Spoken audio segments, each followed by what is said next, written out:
ఉన్న బంగారాన్ని విడిపించి ఆ రోజు ఆన్లైన్ రేటుకే మేము కొంటాం. Sharma gold company. ప్రేక్షకులకు నమస్కారం. అక్టోబర్ 28, 29 తేదీల్లో అంటే శనివారం, ఆదివారం ప్రముఖ స్టాక్ మార్కెట్ అనలిస్ట్ సుందర రామిరెడ్డి గారు ETF index funds, mutual funds మీద ఎడ్యుకేషన్ వెబినార్ కండక్ట్ చేయబోతున్నారు.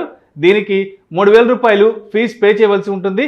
ఆసక్తి ఉన్నవారు ఈ కింద స్క్రోల్ అవుతున్న నంబర్ కాల్ చేసి వెంటనే మీ రిజిస్ట్రేషన్స్ను పూర్తి చేసుకోగలరు. నమస్తే, వెల్కమ్ టు SumanTV. నేను విష్ణు. ప్రస్తుతంతో పాటు ప్రముఖ స్టాక్ మార్కెట్ అనలిస్ట్ సుందర రామిరెడ్డి గారు ఉన్నారు. వారితో మాట్లాడదాం. సార్ నమస్తే. సార్ నమస్తే అండి. సుందర రామిరెడ్డి గారు, వరల్డ్ వైడ్గా మార్కెట్స్ అంతా కూడా ఎంతో ఫ్లక్చువేషన్స్లో ఉన్నాయి. యూరోప్ మార్కెట్స్ కూడా ఆల్మోస్ట్ ఒక 6 months డౌన్లో ఉన్నాయి. ఇక ఫెడ్ అనేది ప్రతిసారి మీటింగ్ పెట్టిన ప్రతిసారి కూడా వరల్డ్ వైడ్గా మార్కెట్స్లో కొంత నెగిటివ్ ట్రెండ్స్ అనేది జనరేట్ అవుతుంది. అండ్ మరోవైపు చూస్తే కూడా ఇక్కడ నిఫ్టీ ఒక 1000 points డౌన్ అయింది. సో ఎందుకంటారు ఈ ఫెడ్ మీటింగ్ పెట్టిన ప్రతిసారి వరల్డ్ వైడ్గా ఈ మార్కెట్స్ ఫ్లక్చువేట్ అవుతున్నాయి? మరి ఇప్పుడు మార్కెట్లో కొంత ఫ్లక్చువేషన్ ఉంది కాబట్టి లార్జ్ క్యాప్ స్టాక్స్ వైపు ఏదన్నా కొంత దృష్టి పెట్టొచ్చు అంటారా? డెఫినెట్గా అండి. సో అమెరికాలో మనం చూసుకున్నట్లయితే అక్కడ ఇష్యూ అంతా కూడా interest rate cycle up trend start అయిందండి. ఇప్పుడే అమెరికన్ హిస్టరీ కనుక మనం చూసుకున్నట్లయితే లాస్ట్ 80 yearsలో 40 years వరకు మార్కెట్లో ఇంట్రెస్ట్ రేట్స్ 2% నుంచి 16% వరకు పెరిగినాయండి. అప్ టు 1980 వరకు కూడా ఇంట్రెస్ట్ రేట్స్ అక్కడ 80% దాకా ఉన్నాయంటే ఊహించుకోండి మీరు. తర్వాత స్లోగా డౌన్ అవ్వకుంటూ కోవిడ్ టైంలో జీరోకి వచ్చినాయండి. మళ్ళీ ఇప్పుడు రీసెంట్గా 1 year బ్యాక్ నుంచి మళ్ళీ interest rates up trend start అయిందండి. ఇప్పుడు ప్రస్తుతానికైతే 4.5% నడుస్తుంది 10 years బాండ్ ఈల్డ్. అది ఇంకా పెరుగుతూనే ఉండదండి ముందు రోజుల్లో. సో అమెరికాలో ఇన్ఫ్లేషన్ కంట్రోల్ కోసం ఈ ఫెడ్ మీటింగ్ పెట్టిన ప్రతిసారి కూడా ఈ వడ్డీ రేట్లు కంట్రోల్ చేయటం మెసేజ్ ఇవ్వటం, మార్కెట్స్ ఏమో ఈ వడ్డీ రేట్లు ఇంకా ఎక్కడ పెంచుతారని భయంతో ఒక రకమైన డిస్టర్బెన్స్, వాలటిలిటీ స్టార్ట్ అవ్వటం, ఇవన్నీ చూస్తూనే ఉన్నాం మనం. సో కాబట్టి ఇప్పుడు అమెరికాలో ఈ సైకిల్ ప్రకారం చూసుకుంటే ఈ ఇయర్ నుంచి మళ్ళీ అంటే కోవిడ్ అయిపోయిన తర్వాత 2022 నుంచి మళ్ళీ interest rates up cycle start అయిందండి. ఇంట్రెస్ట్ రేట్స్ ఎప్పుడు కూడా 1 year 2 yearsలో సెటిల్ అవ్వండి. లాంగ్ టర్మ్ సైకిల్స్ అనమాట ఇవి. హిస్టారికల్ డేటా కనుక చూసుకుంటే ఇంతకుముందు సైకిల్లో అప్ టు 1980 వరకు కూడా interest rate cycle up to 16% దాకా వడ్డీ రేట్లు పెరిగినాయండి. బహుశా ప్రపంచం అమెరికా వడ్డీ రేట్లు ఇప్పుడు ఉన్న పరంగా 16% పెరిగిద్దంటే నమ్మపోవచ్చేమో కానీ, బట్ యూజువల్గా చూసే కంటే ఎవ్రీ 6-7 quartersకి ఒకసారి మార్కెట్ మళ్ళీ బ్యాక్ రావటం, ఇంట్రెస్ట్ రేట్స్ మళ్ళీ పెరగడం జరుగుతుందండి.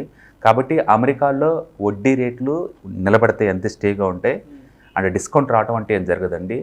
అమెరికన్ గవర్నమెంట్ చెప్తున్నట్టు 2% లోపు వడ్డీ రేట్లు తీసుకురావడం అనేది హైలీ ఇంపాసిబుల్ అండి. అండ్ ఇన్ఫ్లేషన్ కనుక చూస్తుంటే అక్కడ 3.7% ఉంది. అది ఇంకా పెరగడమే తప్ప తగ్గడాలే ఉండవు అక్కడ. కాబట్టి ఇంట్రెస్ట్ రేట్స్ తగ్గదు, ఇన్ఫ్లేషన్ తగ్గదు. ఈ ఇన్ఫ్లేషన్ పెరిగే కొద్దీ దాని కంట్రోల్ కోసం అమెరికన్ గవర్నమెంట్ ఏదో ఒకటి చేయడానికి ట్రై చేస్తూ ఉంటుంది. ఈ ప్రాసెస్లో వడ్డీ రేట్లు పదే పెరుగుతూ ఉంటాయి. సో కాబట్టి తక్కువ రేటుకి దొరికే లోన్స్ ఉన్న టైం అయిపోయింది ఆల్రెడీ, ఉండవు ఇప్పుడు. అంటే ముందు రోజుల్లో ఈ బారోయింగ్ కాస్ట్ డెఫినెట్గా పెరిగిద్దండి. అందుకని వడ్డీ రేట్లు పెరగడమే తప్ప తగ్గటాలు ఉండవు. అందుకని మార్కెట్లో ఈ వాలటిలిటీ ఉంటుంది. ఇంకా ఫెడ్ మీటింగ్ జరిగిన ప్రతిసారి కూడా ఈ వాలటిలిటీ ఉంటుంది. ఎందుకంటే ఫెడ్ మీటింగ్ అనేది ఈ ఇన్ఫ్లేషన్ కంట్రోల్ చేయాలని ట్రై చేస్తుంటుంది.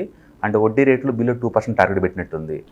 బట్ హిస్టరీ చూస్తే 2% రావడం అనేది హైలీ ఇంపాసిబుల్ అండి. నెక్స్ట్ 2-3 quarters తర్వాత ఇంట్రెస్ట్ రేట్స్ ఇంకా పెరగబోతున్నాయి. ఒకసారి సైకిల్ చూడండి, హిస్టరీ చూడండి. అందుకని కాస్ట్ ఆఫ్ బారోయింగ్ పెరగబోతున్నాం ముందు రోజుల్లో. బిజినెస్ బేసికల్గా వడ్డీ రేట్లు పెంచడం ఇష్టం ఉండదు కాబట్టి, స్టాక్ మార్కెట్కి ఇంట్రెస్ట్ ఉండదు కాబట్టి ఆ ఏరియా. కాబట్టి ఫెడ్ మీటింగ్ జరిగింది అంటే ఇమ్మీడియట్గా పబ్లిక్ అంతా డిస్కస్ చేసేది ఈ ఇన్ఫ్లేషన్, ఈ వడ్డీ రేట్లు పెరుగుతుంది కాబట్టి స్టాక్ మార్కెట్ ఇంకా సర్ప్రైజ్ ఛాన్స్ ఎక్కువ ఉంది. అందుకే బ్యాంకింగ్ ఇండస్ట్రీ చూసుకుంటే వరల్డ్ వైడ్గా చాలా డిస్టర్బ్ ఉందండి లాస్ట్ 1 year నుంచి. ఈ డిస్టర్బెన్స్ ముందు రోజులు కంటిన్యూ అవుతుంది తప్ప తగ్గేదే ఉండదు. కాబట్టి ఈ డిస్టర్బెన్స్ అంతే ఉంటుంది మార్కెట్లో. ఇంకా వరల్డ్ మార్కెట్తో పోల్చుకుంటే కొంచెం ఇండియన్ మార్కెట్ స్టేబుల్గా ఉందండి. మనం పడింది ఐ థింక్ 5% ఆల్ టైమ్ హైలో ఉంది. యూరోప్ మార్కెట్ 6 months లోలో ఉన్నాయి. అండ్ అమెరికాలో అయితే ఈ సంవత్సరం రిటర్న్స్ ఆల్రెడీ జీరోలోకి వచ్చేసినాయి. ఆల్రెడీ 2023 రిటర్న్స్ అమెరికాలో జీరో ఆల్రెడీ. కాబట్టి మిగతా మార్కెట్స్తో పోల్చుకుంటే ఇండియా ఎంతకంత మంచి బెటర్ పొజిషన్లో ఉందని చెప్పచ్చు. సో ఇది ఇప్పుడు మార్కెట్ కొంత ఫ్లక్చువేషన్లో ఉంది అంటున్నారు కాబట్టి, అంటే ఇప్పుడు పర్టికులర్గా ఏదైనా స్టాక్స్ మీద కాన్సన్ట్రేట్ చేయాలి అంటే ఇప్పుడున్న సిచ్యువేషన్లో కొంత బెటర్ అనేది ఎక్కడ ఉందంటారు?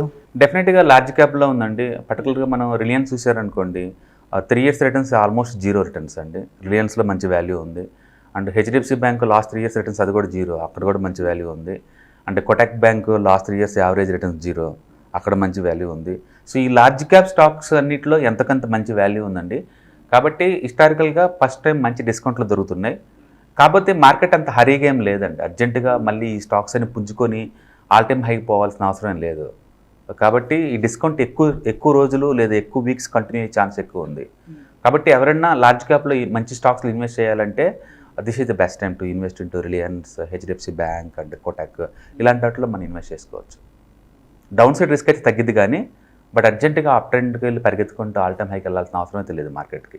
అది క్లియర్గా మనకు కనపడుతుంది. సో అదేవిధంగా ఇప్పుడు ప్రస్తుతానికి ఫెస్టివల్స్ సీజన్ రాబోతోంది, అంటే ఫెస్టివల్ సెంటిమెంట్ అనేది మార్కెట్ని ఏమైనా అసలు టచ్ చేయగలుగుతుంది అంటారా? డెఫినెట్గా అండి. ఇండియన్ మార్కెట్ చాలా స్టేబుల్ గ్రోత్ ఉంది. అండ్ ఎంటైర్ వరల్డ్ మీద చూసుకుంటే ఆల్మోస్ట్ 7% జీడిపి గ్రోత్ ఉన్న ఏకైక కంట్రీ ఇండియా అండి.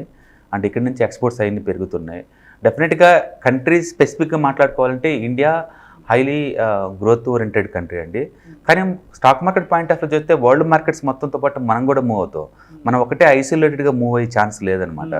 కాబట్టి ఇప్పుడు టెంపరీగా ఈ అమెరికన్, యూరోప్ మార్కెట్స్ మొత్తం పడ్డాయి కాబట్టి మనం 1000 పాయింట్స్ డ్రాప్ అయ్యాం. అవునవును. బట్ ఫెస్టివల్ సీజన్ దగ్గరికి వస్తుంది కాబట్టి మళ్ళీ కన్జంప్షన్ బీన్ అవుద్ది కాబట్టి మార్కెట్ రికవరీకి డెఫినెట్గా ట్రై చేస్తుంది. మళ్ళీ మార్కెట్ 21,000 ట్రై చేస్తుంది. ఫస్ట్ టార్గెట్ 19,750 కనుక దాటితే మార్కెట్ మళ్ళీ అప్ ట్రెండ్లోకి వెళ్ళే ఛాన్స్ ఉందండి. బహుశా ఈ లెగ్లో వితిన్ 2-3 డేస్లో 19,750 ట్రై చేస్తుంది. అది కనుక సస్టైన్ అయిందంటే మార్కెట్ మళ్ళీ ఆల్ టైమ్ హై ట్రై చేస్తుంది. ఇష్యూ ఇండియాలో లేదు కాబట్టి మార్కెట్ పదే ట్రై చేస్తూ ఉంటుందండి. బట్ గ్లోబల్ మార్కెట్లో వాలటిలిటీ స్టార్ట్ అయిందంటే మనది ఐసోలేట్గా ఉండటం కుదరదు. అందుకని మంది కూడా డ్రాప్ అవుతుంది.